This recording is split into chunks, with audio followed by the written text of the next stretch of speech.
everybody, and welcome to today's webinar hosted by Rails to Trails Conservancy's TrailNation Collaborative. We are so glad that you can join us for this session. My name is Yvonne Mwangi, and I'm the Trail Resources and Planning Manager at RTC. Our topic for today is resources for improving accessibility on multi-use trails. This webinar comes at the end of July, which is Disability Pride Month. And so we'll take this moment to celebrate members of the disability community within the larger trails movement, as well as highlight the ways that trails can provide access to the outdoors and to essential destinations for people living with disabilities.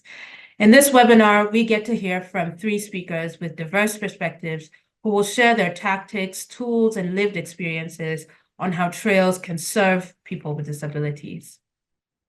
First up is Cecelia Black. Cecelia is a wheelchair user, a quadriplegic, avid mountain biker, and community organizer for the Disability Mobility Initiative at Disability Rights Washington, where she works with non-drivers and people with disabilities to advocate for transportation justice. Cecelia also serves as board president for Be Seattle, an organization fighting for tenants' rights in Seattle. Cecelia will be discussing why communities should be designed with non-drivers in mind and how multi-use trails can provide critical connections for people with disabilities. And Kat Fribley is the executive director of Birdability, an organization committed to ensuring that birding community and outdoors are welcome, inclusive, safe, and accessible for everybody. Kat merges her nonprofit development background with her passion for birding and commitment to disability rights. Her journey from birding for mental health in college following a PTSD diagnosis to seeking accessible birding opportunities nationwide with limited mobility has made her a strong advocate for Birdability's mission. And Kat will be sharing Birdability's approach to inclusive birding and their resources, including their site assessment tool for checking the accessibility of outdoor environments, including trails. And then finally, Kevin Andrews. So Kevin serves as a board member of the Metro Washington Association of Blind Athletes, or MWABA. Kevin is a seasoned web accessibility specialist and owner of Unlocked Freedom Access, a consultancy focused on human-centered digital accessibility solutions. Certified in web accessibility, Kevin is passionate about exceeding compliance and ensuring inclusive digital experiences. He has extensive experience with public speaking, accessibility audits, and training. And Kevin will be sharing how MWABA takes advantage of the DC area's trail system to build community and to help visually impaired people live healthier lives. Before I hand it over to Cecelia, I just want to highlight a few of our accessibility resources at RTC. These will also be dropped into the chat, so I encourage you to visit them in your own time. The first is the Trail Building Toolbox page. It discusses planning and designing and promoting accessible multi-use trails. There are lots of good resources linked at the bottom of that toolbox page. Second is the Accessibility on Rail Trails and Other Shared Use Paths webinar that we did a couple of years ago. And that webinar provided an overview of the proposed public rights of way, well, at the time proposed, now passed, public rights of way accessibility guidelines, or PROAG, for shared use paths. And the other webinar, Accessible and Inclusive Events and Programming on Multi-Use Trails, focused on strategies and best practices for hosting successful events and programs that cater to individuals living with disabilities. So I encourage you to check all of those out. Now, without further ado, I'm going to invite Cecelia, our first speaker, to take us through our presentation. Take it away, Cecelia. Thanks, Yvonne, and thank you everyone for being here. I am just a white woman in my mid-30s with long blonde hair. And like Yvonne said, I'm a quadriplegic wheelchair user and a mountain biker. So this topic is really, really important to me. On the screen are 2 photos from a bike trip, a 3-day bike trip that I was lucky to do a couple years ago on one of Washington State's amazing trails, the Cascade Blues Trail. And in both pictures is me, and I'm sitting in a recumbent hand cycle trike with 2 wheels in the front. And I'm standing next to my friend who is with a standard two-wheel upright bike. And while I primarily use trails as recreation, I really want to talk today about how trails are much more than recreation. And for many people, they are a main transportation route that they rely on to get to where they need to go. And you can move on to the next slide.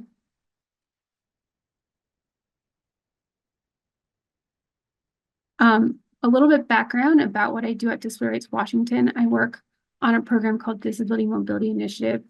And DMI was launched in 2020 in response to first just the massive transportation barriers that our disabled clients and community members and we have all reported over and over again. And then two, because the reality is that nearly all of our transportation policy is decided by and for drivers. And our first big project at DMI was creating a non-driver story map, where we interviewed more than 275 people, 275 disabled non-drivers across Washington state. We had people representing every single legislative district and in urban and rural suburban areas. And we were able to document some unique, but also some pretty universal barriers that people faced across the state. We can move on to the next slide. I just want to, I'll go through these next few slides quickly, but I just want to really define and drive home what we mean when we say non-drivers. Non-drivers is a fluid category, fluid identity that we all can move in and out of at any time, whether it's you have a disability where some days you can drive, some days you can't, or you break a leg, or your car's broken down, or gas prices get too high and you can't afford to drive, or you have a suspended license. There's many reasons why so many of us will be non-drivers. And for people with disabilities, we are 4 times more likely to not drive than non-disabled people. And what this means when we are living in a system that is designed for cars is that we miss out on many trips to get basic services, to get to employment, and just social community trips that are so important and can have a really huge ramifications of isolation. Next slide. Non-drivers are also people who can't afford to drive. Black households are 3 times more likely to lack access to a car than white households. And this also, non-drivers, it also include, households with multiple drivers, but only access to 1 car. And so, people that can't readily access a car when they need it 24 hours a day. Next slide. Non-drivers are also seniors. On average, Americans will spend the last 7 to 10 years of their life being unable to safely drive. And 18% of people older than 65 don't drive. So this is another huge category when we think about, our population in the United States and our communities of people that cannot drive and cannot, easily use the transportation system that we have. Next slide. And kids count as non-drivers. I'll talk in a moment about a non-driver study, but we were thinking about what age do we count kids as non-drivers, and there's really just not any good definitive age when kids should be and able to get to their basketball practice or get to their friend's house without a car.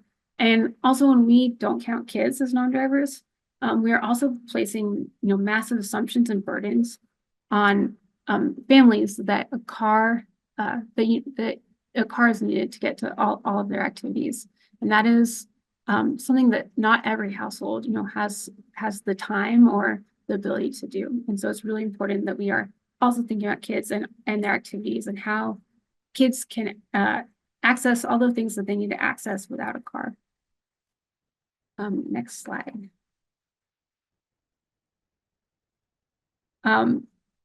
About a third of the population in the United States does not drive. In Washington state, Disabilities Washington won a big legislative win in the form of a non-driver study. And the non-driver study used census data and driver's license data to find that about 30% of our population are non-drivers. Wisconsin did a similar study a few years ago and found about the same number, to around 31%. And when we think about non-drivers, we usually think about them in urban areas where there's lots of transportation options. But in reality, what the study found was that non-drivers are everywhere.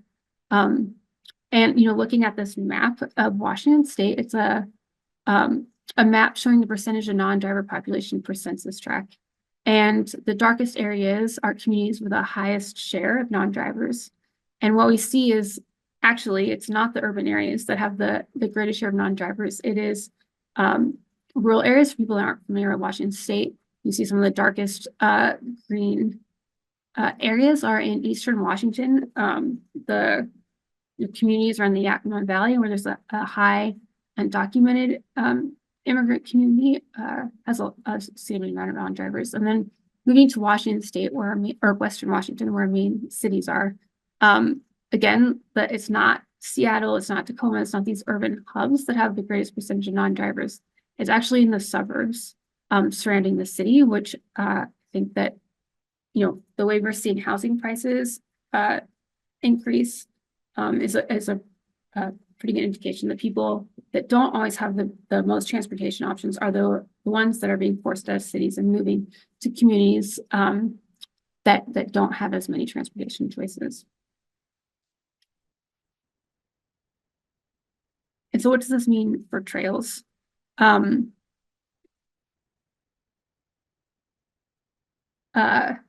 many people who are non-drivers who can't use a car, trails become a really critical transportation route. And when we think about trails, we usually think about recreation. And I know Kat and Kevin will talk more about this, and that's hugely important for everyone, especially the disabled community. But when we inherently think, we just inherently give a different weight to transportation infrastructure than recreational infrastructure. And we have a different set of policies that advocate, these two different forms of infrastructure. And this just has bigger implications on how people can access trails. One huge barrier when we're thinking about trails as as transportation, not recreation, is the hours. We know that people need to make trips throughout the 24-hour day. We do not close roads in the middle of the night, and yet most of our trails are closed, at dusk or after dark, and that is shutting down a major transportation mode for people who cannot drive. On the slide is a photo of the Berkman Trail, which is in Seattle. It's a 20-mile rail trail that connects many communities in North Seattle with urban corridors. And this trail closes from 11:30 at night to 4 a.m. I don't think there's technically any gates that physically close this trail, but I know that many trails that's not always the case. Another issue with trails that I've personally encountered is gates. I know that there's a need to have many trails accessible for vehicles, and at the same time, there's a need to close off trails for just general car access. And what often happens is these gates with planned side cutouts or little trails for cyclists and pedestrians to walk around. And my bike is over 36 inches wide, and most of these side cutouts do not work for my bike. I've had the experience of having a friend and just random users on the trail lift my huge bike over this gate. And this is just a prevailing problem that I experience over and over again. There needs to be some design standards not around these gates to ensure that everyone using the trail, no matter what type of bike or wheelchair has, can get around them. And then another thing to really think about when we're making trails accessible for everybody is how they connect with transit. This is important for recreation, but also commute trips, where people who are non-drivers usually cannot access so many of our trails without a car. And so when we're thinking about trail accessibility, it's pretty important to plan and advocate trail needs in connection to transportation agencies and just overlapping jurisdictions. And I just to say one more thing about this is oftentimes trails intersect with so many different, with the city, county, state, different transportation agencies, and what can happen is just a lot of different policies around the same trail. And I saw this happen a lot in COVID, was where the state parks was overseeing the Cascade Police Trail, but it was the city of Seattle that maintained a few of the parking lots at the trailheads. And during COVID, the city of Seattle closed all their parking lots. The trail was still open, but then the trailheads that were open and had parking spots were the ones that were not accessible with these gates. And so it's really important to think about these trails as a connected to a wider system, and really thinking about all of the different jurisdictions and all of the different ways that people use these trails and can get to and from them. Next slide. And then just thinking again about that map where we know people cannot drive, are everywhere, and are in urban and rural, or urban, suburban, and rural areas. And in rural and suburban areas, sometimes urban areas as well, we have highways and high speed state and county roads where we don't expect to see pedestrians or cyclists. And in many of these communities, these roads are their local roads, and so for non-drivers, these are often their only choices. And when we think about pedestrian safety, we often think about adding sidewalks, and I never want to discourage any new sidewalk construction, but at the end of the day, anyone outside of a car is still extremely vulnerable when we're thinking about a state highway. And on the screen is a photo of Highway 97 in Yakima. And you can see that there is just a painted shoulder. This has a signalized crosswalk at this intersection, which most of Highway 97 does not have. But just looking at this photo, this is a multi-lane road, and it just does not feel comfortable to be a pedestrian on this shoulder. On this stretch of highway, on this 50-mile stretch of highway, 350 pedestrians have been seriously injured, and 22 pedestrians have died in the last 10 years. And so, what some communities are doing in response to this serious traffic issue that we have, and that is becoming more of a problem, is really thinking about trails as intentional transportation solutions to frequent and unfortunately rising traffic deaths. And so in Yakima Nation is leading the way with building the Heritage Connectivity Trail, and it will span 150 miles throughout Yakima Valley. It's still in the planning phase, but Washington DOT has funded over $1 million for a planning study. Another community that's also thinking about trails as really critical transportation solutions is in Western Washington, not quite as rural, but between Tacoma and Puyallup. And there's a regional effort to build a 12-mile trail that connects Puyallup and Tacoma, and along the way, a lot of communities that don't have as good of access to transportation. If you move on to the next slide. And here's a map of this planned trail in orange. And, as you can see, this map bisects and goes along so many different highways and as well as I-5. And so this will hopefully become a really critical alternative for pedestrians and cyclists trying to get to and from. And it will connect people not only to urban areas, but also to major regional transportation hubs. And so when we're, thinking about our communities and how they are, planned for drivers, how do we change this and how do we shift to design our communities for non-drivers? Especially thinking about that, a third of the population is really left out of our transportation system. And, as I mentioned earlier, most of elected leaders and heads of our transportation agencies, do drive and don't take transit. And so they don't have the experience of walking along a busy interstate or, waiting for the bus for hours. And so in response to this, Disability Rights Washington launched a Week Without Driving challenge in 2021, where we challenge our elected leaders and our transportation agencies to give up their car for 1 week. This year it is September 30th to October 6th. And we ask everyone to take the challenge and ask everyone to invite their elected leaders and to take the challenge as well. This challenge is about understanding the experience of non-drivers. It's not a competition. And depending on where you live, that might be easier or harder. And we want to make it clear that there are some trips that you just cannot take without a car. And so that's okay.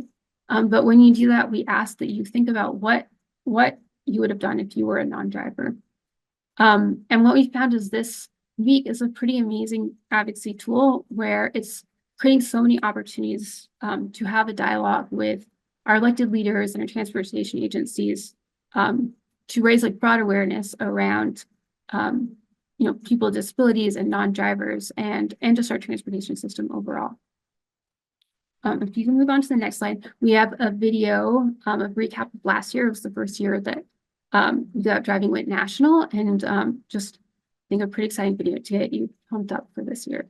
A new challenge is shining a light on how difficult life can be without access to a car. Today is the first day of the Week Without Driving Challenge. And the goal is to have all of us and our local leaders develop a better understanding of life for those who don't own a vehicle. A Week Without Driving continues today in La Crosse with more free rides. This week, the city of La Crosse is celebrating Week Without Driving with a special bingo game and by also offering free rides. Starting today, it's the nationwide Week Without Driving.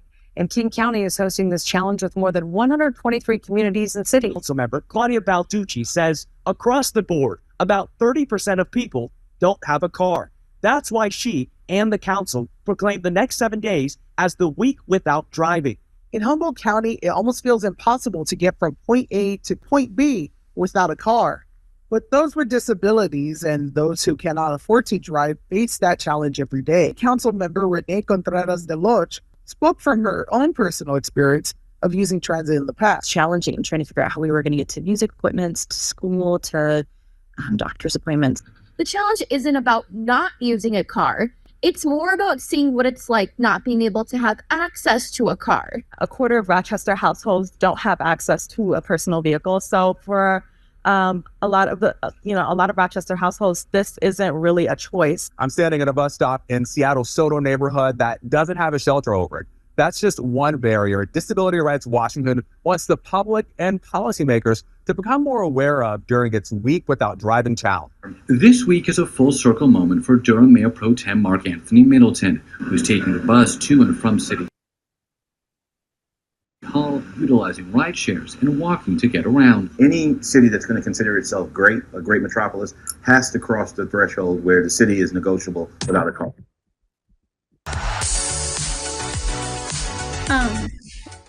A new challenge is shining. A new challenge. And just to wrap up, this is a challenge that's happening September 30th. It's nationwide. And we are asking all of you to take the challenge and invite elected leaders to take the challenge. And if you are a host organization, host the challenge, share with your network, and also host an event. We do, many organizations have done transit ride-alongs or bike rides.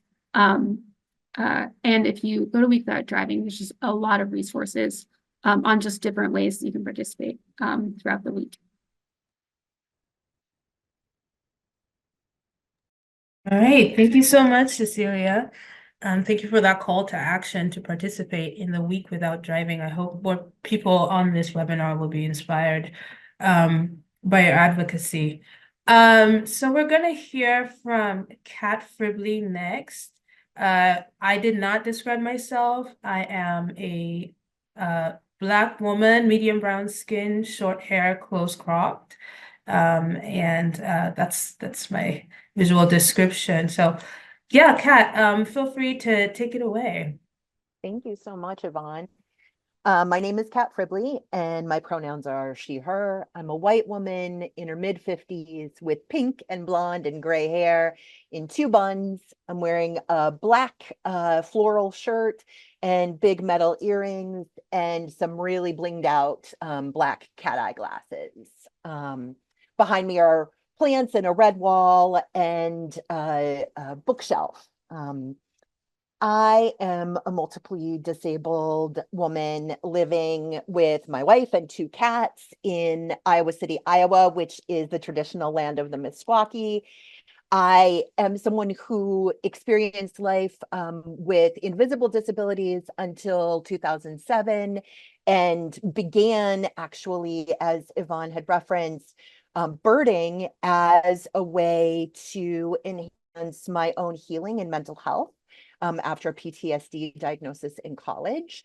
And then in 2007, I fell down the stairs and shattered my leg. And suddenly, everything about how I had accessed this pastime of mine that was also a deep part of my mental health changed and became more difficult. And I now navigate life with multiple mobility disabilities, which certainly has made access to nature harder and is part of why I believe so deeply in Birdability and all of the organizations that folks are talking about here on our webinar today. I'm so grateful to all of you for being here. You want to go to the next slide? Come on. This is a picture of me with pink hair. I'm sitting and I have the number 50 written on one of my hands. This was celebrating the completion of a personal challenge to bird in all 50 states by the time I turned 50 years old. And I completed that in 2019 in Alaska. And it was actually this experience of having to figure out how to navigate so many different places that made me understand the necessity of multi-use trails and multi-use trails that were designed to be as inclusive and accessible as possible. So you can flip to the next one. I was so delighted to find Birdability. Birdability was started by Virginia Rose, who is a woman who's used a manual wheelchair for the last 50 years. She was beginning this journey by recognizing as she birded that there were many multi-use trails and other kinds of birding sites that were inaccessible to her. And so in her own community in Austin, she started making a list of what kinds of access features different sites had. And that really grew into Birdability, which is a nonprofit that works to share the joys of birding with people who have access challenges and to ensure that birding locations and communities are accessible to everybody. One of the number one things, and you can flip to the next slide, that I think is important when we talk about this, we have 3 different ways that we approach our work. One is working on the physical accessibility of birding locations. One of the other ways is working on welcoming and inclusive communities, and then introducing people with access challenges to birding, because oftentimes when we're talking about the outdoors, when we're talking about recreation, when we're talking about trail use, if someone has not seen themselves reflected in that space, they don't necessarily feel invited into that space. So it's really important for us to have some explicit invitations to communities of folks with disabilities and other health concerns. All right, you can move on to the next one. I just wanted to say that we, while we started as a nonprofit thinking about mobility specific challenges, one of the things I wanted to lift up is that we are guided by and work with and for people with not only mobility challenges, but also blindness, chronic illness, and many other forms of disability, including those invisible disabilities such as developmental disabilities, mental illness, and those who are neurodiverse and neurodivergent. I'm going to go really quickly through some information about Birdability's work. You can find out way more about this on the Birdability website, but we do have the Birdability map, which identifies birding spots all over the country and in 15 other countries as well. And one of the things that we're going to talk specifically about today are the access features and the access considerations that we ask people to take into consideration as they add sites to the Birdability map, which is a crowdsourced map. I'll let you explore some of the other things on our website, but wanted to just name a little bit about our work. One of the main things that I wanted to lift up today is that when we talk about accessibility, and especially the accessibility of multi-use trails, we're often thinking about accessibility as some sort of monolith, something that, is accessible is then accessible for everyone. And in reality, of course, what we know is that nothing can be accessible for everyone, even when we do our most thoughtful planning. So we really, one of the goals that we have at Birdability is to help people understand that we need to provide as much information as possible about the multi-use trail, about the site, about the public land, and let folks decide for themselves what is accessible. I wanted to name that the ADA or ADA does not address many of the access needs that folks with disabilities have, and therefore for us, access is actually the floor and inclusion is the goal.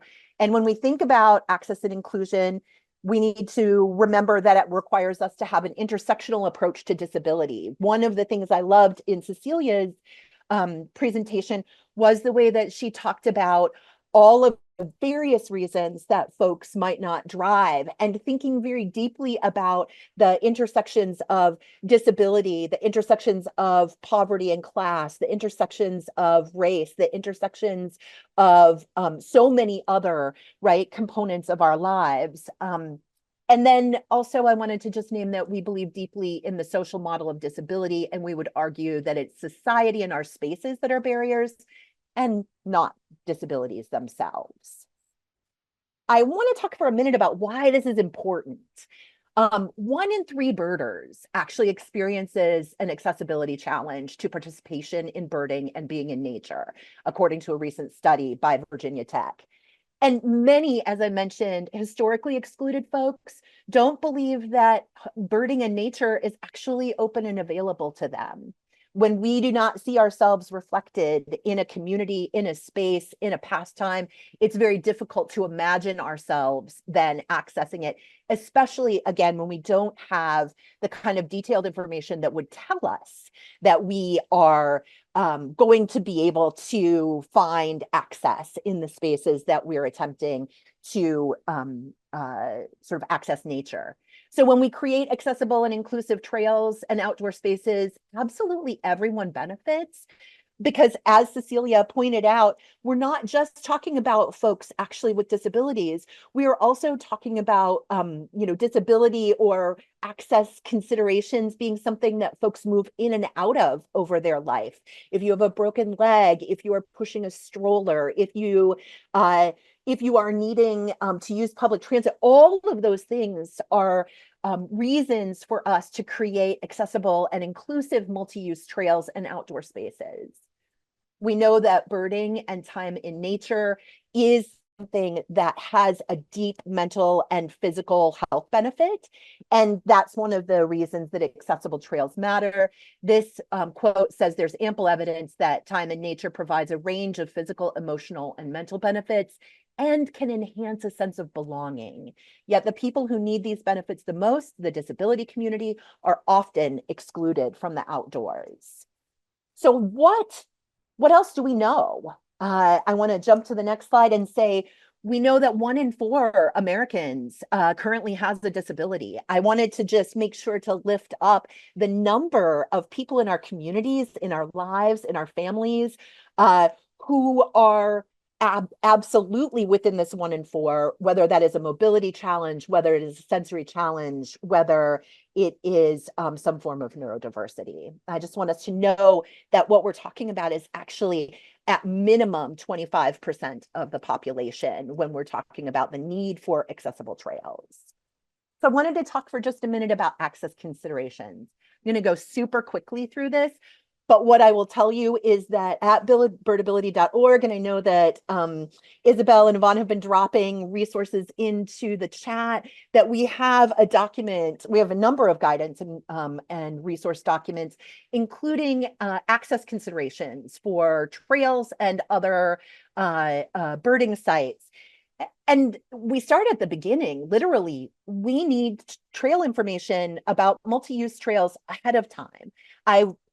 Ideally, we're providing lots of information about things like length and surface and grade ahead of time on a website or some other opportunity for folks to be able to identify what kinds of access features there are on that trail before they even try to go and use that trail.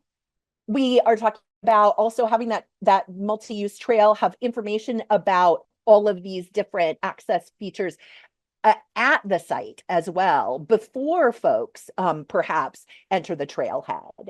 We're talking about things certainly like parking. And of course, this is, again, another place where Cecelia has already talked in many ways about the importance of public transportation.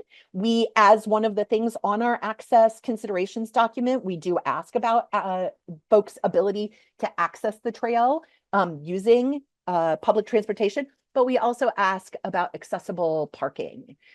I'm going to go really quickly, some of the top access considerations when we think broadly about disability. Bathroom availability, certainly thinking about just the availability of a bathroom period, but also the availability of accessible bathrooms. When we have interpretive signs, are those also in Braille? Are there ways that folks are able to audibly listen to what is on the interpretive sign? Are they tactile? Are there ways that folks are able to access information using their different senses? I want to talk about maintenance, including vegetation, snow, and leaves for multi-use trails. It doesn't matter how great the grade and slope are of a trail if no one clears it of leaves or snow. I want to talk about railings and other things that obstruct the view of folks who are using wheelchairs or seated. And I want to flip on to the next one and talk a little bit about steps and other obstacles. One of the things that Cecelia mentioned that I was just cheering in the background was talking about asking folks to be more thoughtful about how they have obstacles to enter a multi-use trail. Bollards, those posts that folks might use, or other ways to stop vehicular access to the trail, often also stop access to folks who use adaptive devices.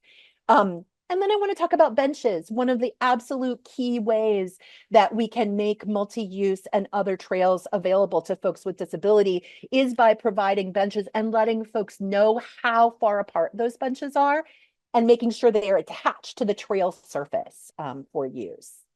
Again, there's so many more things that we hope that folks will think about as you are assessing your own trail or thinking about what kinds of enhancements your multi-use trail might need. Resources are available on our website to be able to do that. And I did also just want to lift up, thank you, Yvonne, for mentioning the webinar that you all had done on inclusive events, because I think that there is a really important piece to that as well. It doesn't matter how well designed your trail is for folks with disabilities if folks with disabilities don't know about it and aren't invited to use it. So I wanted to just to name that.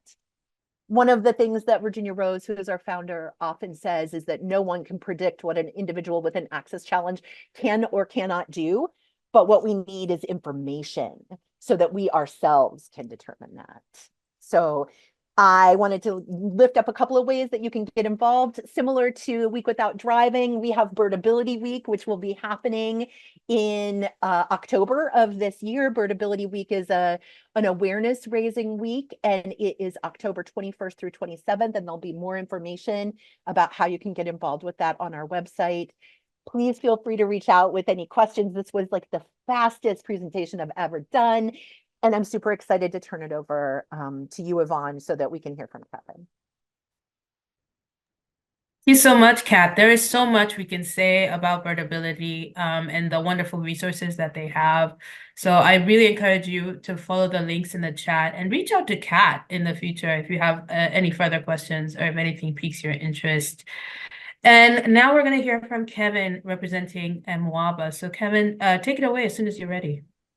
Okay, great. Thank you so much. Hi, everyone. Kevin Andrews here.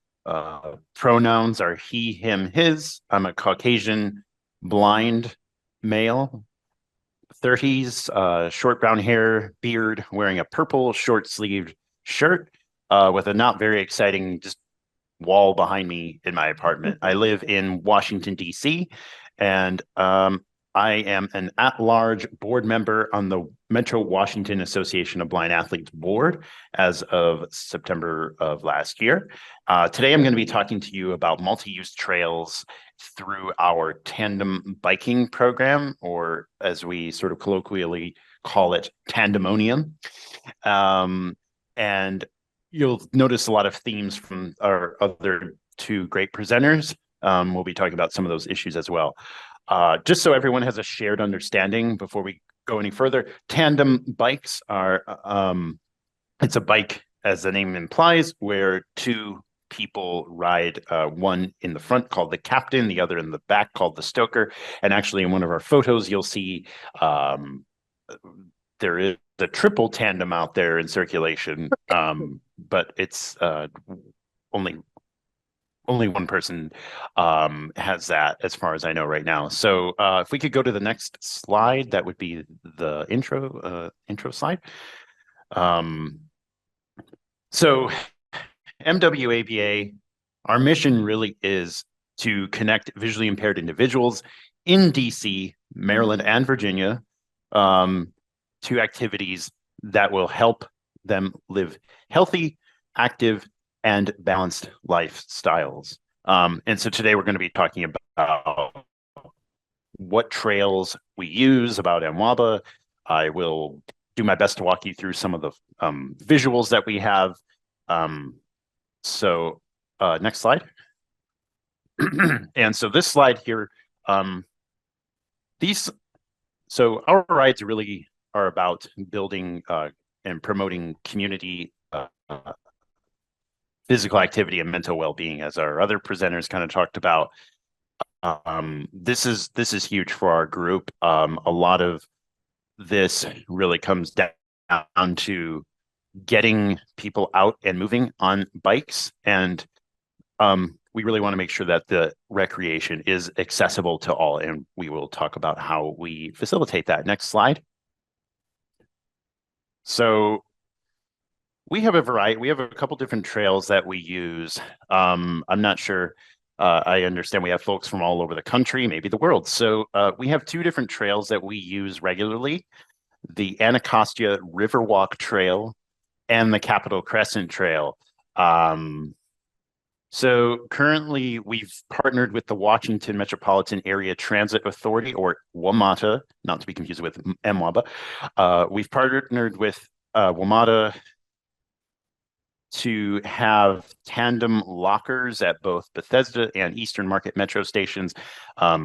It kind of provides access for folks at different areas in the city And this photo here, as you can see, is a joint ride between MWABA and WABITS, which I just found out what that actually stands for today. The Washington Area Bicyclists in Tandem Society.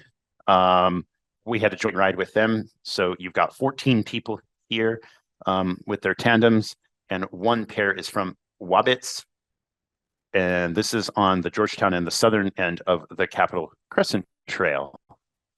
Currently, we're storing 3 tandems in 2 oversized WMATA lockers at the Eastern Market and Bethesda metros. And so one of our biggest challenges is storing and transporting these tandems and other adaptive bikes. It's pretty difficult, right? Imagine it's an oversized bike. It's a long bike, and so that's a challenge for us. And to date, our fleet has grown to about 10 tandem bikes with varying levels of TLC, and also part of it is some of our captains and stokers, those are the people in the back, they also own their own tandems. So the trick is getting the bikes to the rides, and we'll talk more about that. Next slide. Also being mindful of time. So now we'll talk about criteria for trail selection. So we're really looking at safety, so paved, minimal road crossings, and that's important for both our stokers and captains, especially our newer captains, who, frankly, it takes a lot. It takes a little bit to get used to captaining a bike, a tandem bike. It's bigger. It's different when you have somebody on the back of it. It can, the weight distribution is different. So it is something that it does take some getting used to, and not having to worry about other cars, other vehicles around is definitely a huge benefit. We want to make sure that it's easy. Can be easily accessed by blind and visually impaired people. What does that look like exactly?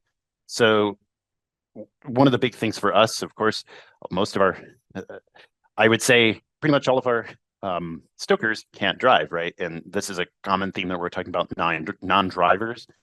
So it really needs to have close proximity to public transit, which is why it's so helpful that we have these at metro stations, so people can easily take the train. Our metro network is very extensive here in the DC region. So that's a huge benefit for us as well. And it's really important that people can get to us by public transit. Scenic value, hey, it's nice. Ride through the trees, all of that, right? And then this last one, I can't overlook affordability. We never want a rider, a stoker to be left out because I can't afford it, or a financial barrier, which is why one of the reasons we make sure that we're close to public transit, so that people can take the train or bus. Next slide. And now let's hear from our community. So this is really about building camaraderie, social networks, right? People making friends. I can speak anecdotally. When I moved here in 2019, I didn't know a lot of people, then COVID, and then for about 18 months on and off isolation. It was tough, right? It was tough for a lot of us. And MWABA really saved me in that regard. We have a quote from one of our members and a former board member: "The speed, the freedom, the sense of connection, it's what made me fall in love with biking." And that's from Carla Gilbride. And so a lot of times people will get meals after rides. Hey, let's get dinner, let's get lunch. And people build friendships outside the rides, and that's definitely something I have done also. Next slide. All right, so the tandem cycling, I'm going to go fast because of time. Our tandem cycling program it began in 2017. We served 90, actually, I think it was over 90 individuals as of last year. We've got many who have experienced cycling for the first time, or after many years. So it's about teamwork, community engagement, We've got some stokers that used to cycle on their own, right? And MWABA really enables them to continue being able to do that and doing something that they love. Tandem captains haven't ridden, maybe some of them haven't ridden tandems before. And, you know, it's like, hey, we did this thing together. We completed this trail together. You know, teamwork. April through October, we ride every Thursday. We alternate between Eastern Market and Bethesda. And then 1 to 2 weekend rides per month throughout the year. And here's I realize I haven't been describing photos, or this might be the first, I apologize. So this is me with with a captain leaving one of the rides. Next slide. So enhancing trail usability. So we really don't want those tight curbs, blind spots, ballards. The trails really do need to be wide. As you heard about, you know, some folks have adaptive bikes where they are really wide, and those trails really do need to accommodate them. Maintenance, smooth and hazard-free surfaces, rest areas, benches, lighting. So the other thing is tandem stokers really feel the bumps more severely. So it's super helpful if a captain says, hey, bump coming, or something like that. Communication is really important with the tandem, tandem relationship. And you can see us here on this triple, navigating those bollards in front of the caboose here at the Bladensburg waterfront. Next slide. This is the exciting part. So here's some photos of us in action. We've got a photo from this year, the tents and the tandems, a bike camping trip from this year. And then another photo on the bottom right is the Skillshare in 2023, where people actually got to learn how to take care of bikes, prepping for last year's bike camping trip. And then bottom left, we're leaving from Bethesda in 2023. Next slide. And then more photos here, top right. We do some of these bigger rides too. So another group called Tuesday Night Tandem in Northern Virginia. And then we've also got from the Pumpkin Ride. Apologize. And yeah, and then this 2022 Cider Ride. And then bottom left is the DC bike ride with the Washington Monument in behind them. Okay, last slide is if you want to join the Tandemonium, we're always interested in new captains or stokers. Go mwaba.org or mwaba-inc@gmail.com. And this photo is us at the last year's Open Streets event. And we will be at this year's at the 7th Street event. And that is also the fastest presentation I've done, I think, ever. Thank you. Thank you, Kevin. Thank you so much. All right, we have some time for Q&A, maybe a couple of questions. So I'm just gonna go ahead and start with one. So we had somebody ask how we can help communities apply for grants for safe off-road bike and pedestrian infrastructure. I will say that RTC has lots of resources on this, and Isabel can drop them in the chat. We also had a recent safety webinar where talking about walk audits and how you can demonstrate safety in your grant applications. I think for this group, I am wondering, for those people who are applying or who are planning for this infrastructure, what are ways that they can plug into groups like yours so that they are thinking about accessibility, and more than accessibility, like Kat said, inclusion as they plan for these trails and other bike ped facilities?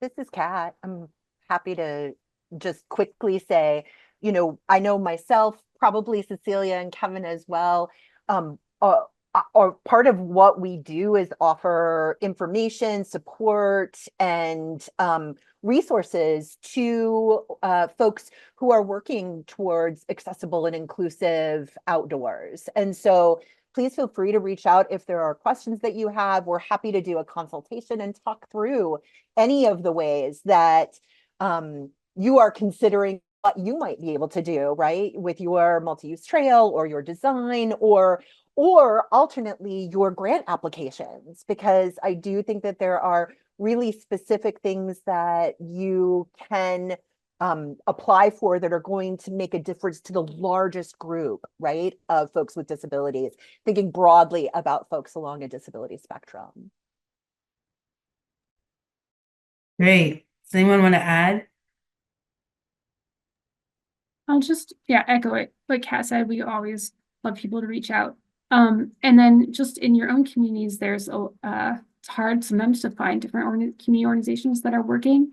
But there's hopefully every community has a Center for Independent Living, which is a great resource for people with disabilities.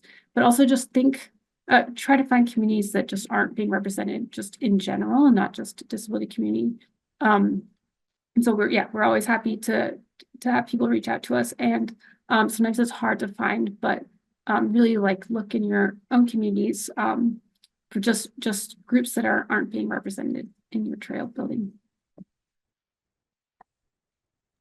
And so it does take a little bit more effort, I think, in if the goal is inclusion, it does take a little bit more effort to reach out to constituents that are not typically part of these planning processes and part of these groups that are normally part of the participation.